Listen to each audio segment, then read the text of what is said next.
Keegan! Dave, how are you? I'm fantastic. Dude, I just want to say this is so freaking brilliant. I've never seen anything like this.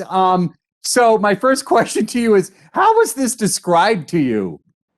My agent they sent it to me and said, here's something that you might be interested in. We know that you've been singing a lot recently and maybe you might want to do another musical. And I was like, hey, lay it on me. Let me see what it is. So it was described to me as they didn't describe it as like Schmigadoon meets a da-da-da-da or Brigadoon meets this. It was just, they just gave me the plot. And when I saw the plot, I'm like, oh no, I'm in.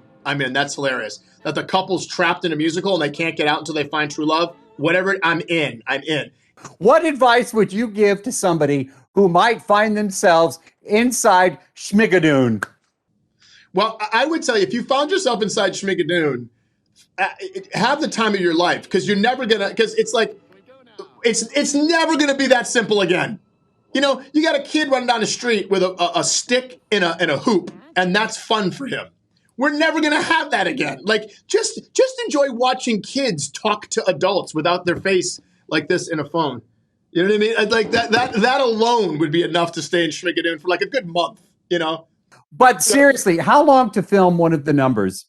The thing is, Cinco Paul, the guy who created the show, it's interesting that you asked that. He wanted the numbers to look like they did in old 40s musicals. So what's interesting is it typically only took a day or two to shoot them. Also remember, because of quarantine, we had all this time to rehearse things in our apartments, and you'd rehearse things on Zooms and stuff. And so the dancers were ready to go. That piece with Kristen Chenoweth, where she does the one number, all 5 minutes of that number in one shot, she just practiced and practiced and practiced, and they put it toward the back end of the shoot. So she was ready. She was ready to do that number. And apparently my understanding is they only shot it twice. Obviously you're a pro, you know how to, do things, comedies, great. You're just a pro, but my man, seriously, how do you keep the straight face? For me, the big thing is it's the given circumstances. It's the given circumstances of the play. Because sometimes I think the way I keep a straight face is I think about the audience. If I'm wrapped up with my coworkers, sometimes it just gets too fun and giggly.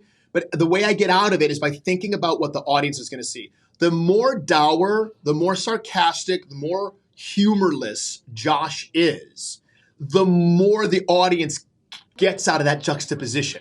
Do you know what I mean? And so I want them to have a good time. I want them to go, look at this sad sack over here. Look at these guys over here. And if you don't have that opposite, if you don't have that distinction, it's not as enjoyable.